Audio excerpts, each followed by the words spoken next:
Good morning, everybody. Welcome back through installment of Scott's Selections here for Saturday, January 6th. For again today's play of the day, quick recap what happened yesterday. We had a loss in basketball with the Thunder, -5 and -112 on FanDuel. Wasn't close. The Thunder no-showed the entire first half, got blown out, then kind of made the game interesting for maybe a minute or two in the fourth quarter. But either way, the point is the Thunder barely led in the game. They got killed for most of the way through, and we picked up a loss. So look for a winner here on Saturday. And for today's play of the day, going back to hockey, gonna look at a game between the Maple Leafs and the Sharks, taking place at around 7 p.m. Eastern Time. And for this game, we're going to go with the Maple Leafs -1.5 goals at -110 on FanDuel.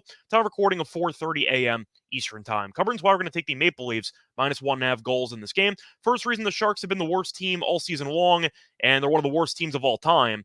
And it's not exactly gotten better for this franchise because the Sharks have lost each of their last 10 games, with 8 of those 10 losses coming by multiple goals. And on top of that, Toronto is a very good offensive team, while the Sharks are the worst offensive team in the entire league. So Toronto is averaging 3.47 goals per game, which ranks 7th in the league. The Sharks, though, are averaging just 2.03 goals per game, which is dead last. And on top of that, San Jose has somehow gotten worse offensively lately, as the Sharks have scored less than 2 goals in 4 of their last 5 games. Now, Toronto is also very good at getting shots on net, while San Jose is really bad at doing that.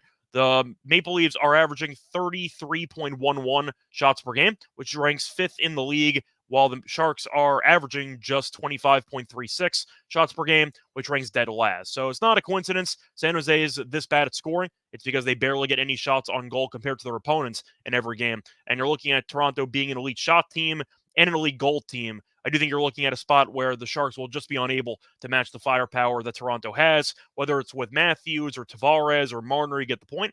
Either way, though, to look at the defense, Toronto's not a good defensive team, but they're still better than San Jose. Toronto is allowing 3.28 goals per game, which is the 11th most in the league, while the Sharks are allowing 4.03 goals per game, which is the most in the league. But Toronto has actually been playing decent defense recently, as the Maple Leafs have allowed just 1 goal in their last 2 games combined. It seemed like getting rid of Samsonov was the move they needed to make, and now the defense and the goaltending looks a little bit sharper, which has resulted in better defensive results for the Maple Leafs recently, which might carry over into this game. But Toronto's also been good in the head-to-head, as the Maple Leafs have won 6 of the last 9 meetings. So simply put, you're going to give me a team with a lot of offensive firepower against the worst scoring team in the league, a team that's lost 10 straight games, 8 by multiple goals, and the Sharks, once again, are going to get outshot pretty heavily in this game based on the projections. So because of that, give me the Maple Leafs to score enough goals to win this game by at least 2. Spoil that once again, here for Saturday, January 6th, is going to be on the Maple Leafs,